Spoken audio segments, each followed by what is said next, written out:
আজ পহেলা মে, মহান মে দিবস। শ্রমিকের ন্যায্য পাওনা ও অধিকার আদায়ের ঐতিহাসিক একদিন। 1886 সালে যুক্তরাষ্ট্রের শিকাগোর হে মার্কেটে 10 থেকে 16 ঘন্টা কাজের পরিবর্তে 8 ঘন্টা কর্মদিবসের দাবিতে রক্ত ঝরিয়েছিলেন শ্রমিকরা। তাদের সেই আত্মত্যাগের স্মরণে বিশ্বের অন্যান্য দেশের মতো বাংলাদেশেও যথাযথ মর্যাদায় দিবসটি পালন করা হচ্ছে। এবারের প্রতিপাদ্য সুস্থ শ্রমিক, কর্মঠ হাত, আসবে এবার নবপ্রভাত।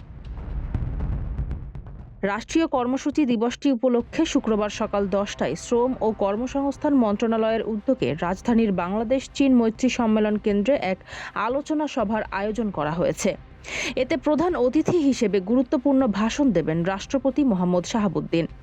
অনুষ্ঠানে সভাপতিত্ব করবেন শ্রম ও কর্মসংস্থান মন্ত্রী আরিফুল হক চৌধুরী।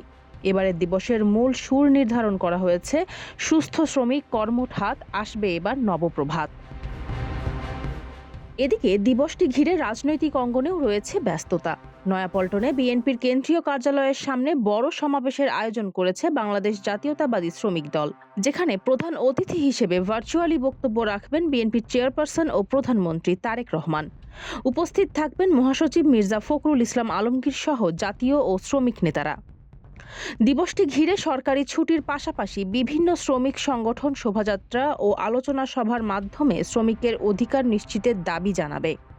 বিশ্বের 80টিরও বেশি দেশের মতো বাংলাদেশেও গুরুত্ব ও ভাবগাম্ভীর্যের সঙ্গে পালিত হচ্ছে এই ঐতিহাসিক দিনটি।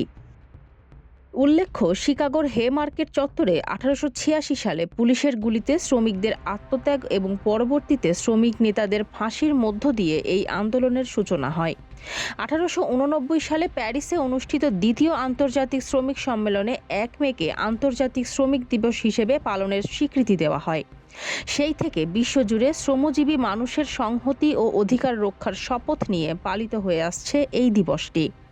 ফারজানা হাসিন, মানবকণ্ঠ।